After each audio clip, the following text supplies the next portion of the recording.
It runs, drives, and stops now. I just pulled it out for the first time. My wiring's all done. I need to figure out how I'm going to mount the headlights. I've got a new bumper, but I'm waiting on bumper brackets so I can mount that. I guess I'll just go over the whole thing because I don't even remember what I talked about in the last video. So this is an 02 2500 Suburban frame that I shortened to this wheelbase. It's got a 7-inch BDS lift kit. I used a Suburban instead of a pickup because the HD frame rails are so tall. I've seen these done and there's so much frame hanging below the body. I didn't want that. Plus there's a much longer straight piece of frame, and I didn't want it to curve up halfway through the door. I need to finish some welding on the frame because the center rail is the same as the pickups, but the rear is smaller and it was tapered on the piece that I cut off. I put 2 fuel cells in here and welded some bungs on them, put that hose between them. My filler neck was damaged anyway, but I wanted a bigger pipe. So on the fuel cell that's here, the plate on top just had a screw-on cap. So I made a new one and welded a piece of a mandrel bend exhaust pipe on it. It's 1 3/4, and then used a piece of the bend coming through the floor, some hoses to connect it, and then I cut this tube off of a spare pickup tank because that's what was damaged on the original, and then just welded all that together. I might redo this later, but it works for now. And my lift pump is right there, so it's pulling from this tank, and then the return from the lift pump and the engine go to that tank, and then there's a vent on each that are connected with a Y there, and they go up to the filler neck. I mounted my battery right there because I didn't want it under the hood and there was really no other good place to mount it. And that's kind of a pain in the ass place to have it, but that's a really expensive battery that will hopefully last a long time as long as I don't let it go dead a bunch and ruin it.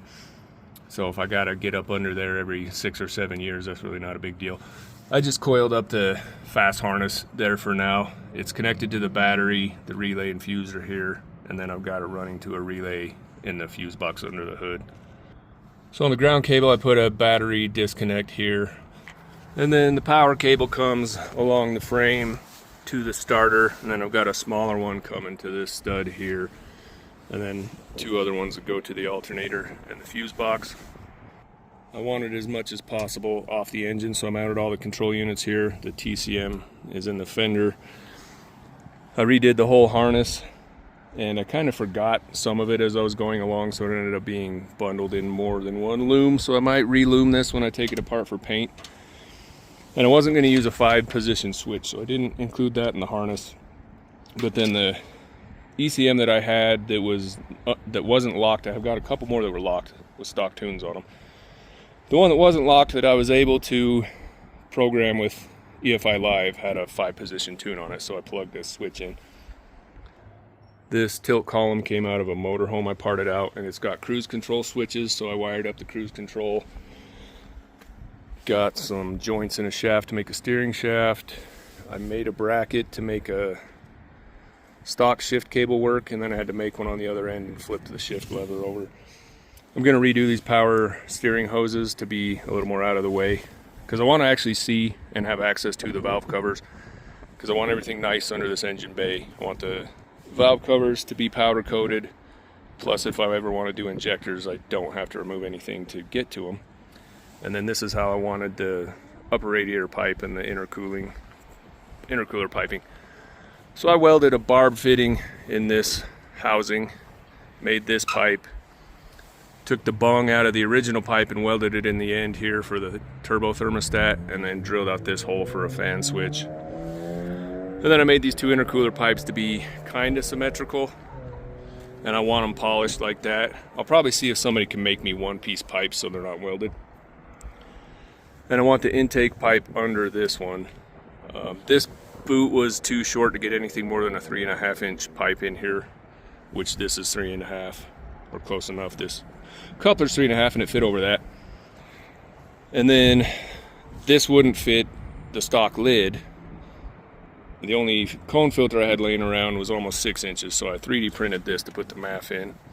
So I got a new coupler here that's longer, so I can move this over enough to get a 4-inch pipe in here. So I need to get a coupler elbow that goes from 3.5 to 4 inch, and a 4-inch U-bend that I can cut up, and then I'll print up a new one of those. But there's nothing in the way of this valve cover. I looped my heater hoses because I haven't put the heat and AC in it yet. I didn't want to use a truck overflow bottle, so I got that from a junkyard just because it's smaller. Made it work for now. I'll probably fabricate an aluminum one when I decide exactly where I want it and where I want the filter. I'd like to cut up a U-bend to kind of tuck this as far forward as possible so I can see the valve cover. It's only covered a little corner, but I want it to look nice. I had to cut the rear of the frame off to get the body this low, so that's just kind of, that cross member just kind of tack welded in there. And I've got the two rear body mounts on it, and I had to cut some holes to get the bottom up in there.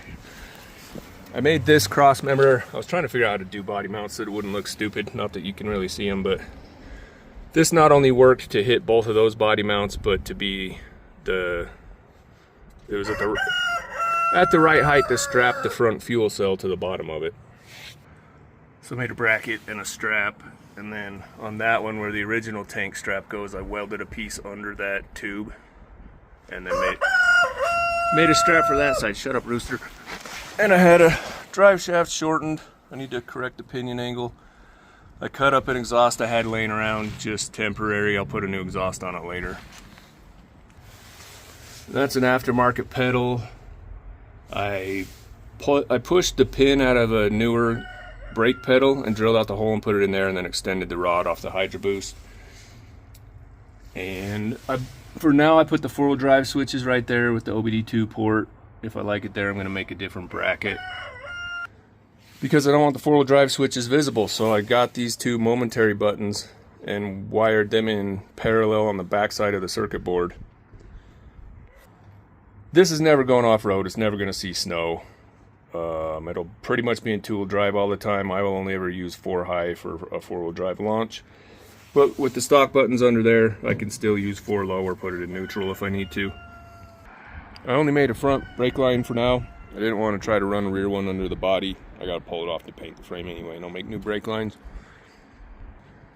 And this is a LB7 core support, 2500 HD core support, LB7 cooling pack.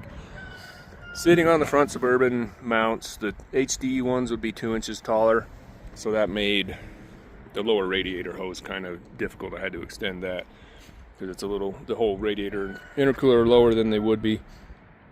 But that fits good. It's a good width between the fenders, and it fits under the hood. And then I cut the original piece off the top and made that bracket to get the hood latch on. So it's about roadworthy as is. I want to drive it a little bit before I take it apart to paint everything. I didn't make really any mods to the body. I had to trim the inner fenders for the intercooler pipes. I need to replace the rockers and patch the quarter panels and the doors. So I didn't build all the body mounts yet. I need to finish the other 4 and then shim the body to where the door gaps are good. And then I'll do the rockers, patch the other rust, take it apart, finish welding on the frame, grind off everything I don't need, paint the frame, rebuild the suspension. I haven't put my shocks that were with the lift kit back on it, but I'll get some new shocks. And I'll smooth the firewall. I'm going to repaint this red. It was originally light red. It kind of looks like somebody resprayed it with more of an orange color. So it'll be red. Most of what's under the hood I might do the firewall body color because that's the way they were in the fenders, and then the inner fenders will be black. Most of the engine, I kind of want to powder coat stuff black, but then the valve covers will be red like the body. And then I want the intercooler pipes polished, and I want the fuel lines polished to match the intercoolers. I'm just going to leave the engine stock, other than I've got high flow manifolds, up pipes, and a down pipe. I was going to leave the transmission stock, but the rear main leaks. So if I got to separate the engine and transmission, I might as well build the transmission for more power while it's out. I probably won't really ever put the top on unless I can rig up a convenient lift for it to easily get it on and off, because if it's going to be a hassle, I'm just going to leave it off, because the point of me building this is to drive it around in the summertime with the top off and annoy people. But I do want to make a roll cage and at least like a bimini top that I can take on and off, maybe make like zip-on sides with windows in them or something just in case I get caught out somewhere. It rains every week here, so it'll be nice when you leave your house, and then an hour later it'll sprinkle just enough to get everything wet and dirty, so that's always a pain in the butt. So I guess I'll try to take it around the block. All my wiring's done. There's no headlights in it, which I don't need during the daytime, but I broke my brake switch when I took it out, and so I got no brake lights, so I guess maybe I'll steal the brake switch out of one of those. I work overseas. I've been home for 2 months. I wasn't expecting to get this far with it, so it wasn't even on my mind to have it drivable anytime soon. I should be home for some of the summer. It'd be nice to drive this around. I wanted to get it to where it would at least pull in and out of the shop because I don't like pushing cars around. But before I take it apart to paint it, I want to get this one at least drivable. I might go as far as just painting this. I need to throw a lot of money at this car still. I've got enough for the short block, and I've got the 6-speed sitting here. The suspension and floor are done. I need to buy headers, heads, valve train, paint the firewall, then I put the engine and transmission in it, do the body work and paint it. I can do the interior later. But I want to be able to use both bays to take that apart and paint everything, so I need to get this one out of here, and I don't want to push it out of here, so I want to get that one drivable before I take the Jimmy apart. And back in the day, that was a paint bay. There's a fan in that wall over there. It's no good, so I got a piece of OSB over it. So I want to replace the fan and then drape something from this part of the ceiling so I can use both bays as a paint bay. I was thinking maybe put filters under both doors and just hang some plastic and try to seal stuff up, and I can probably make a pretty decent paint booth out of these 2 bays.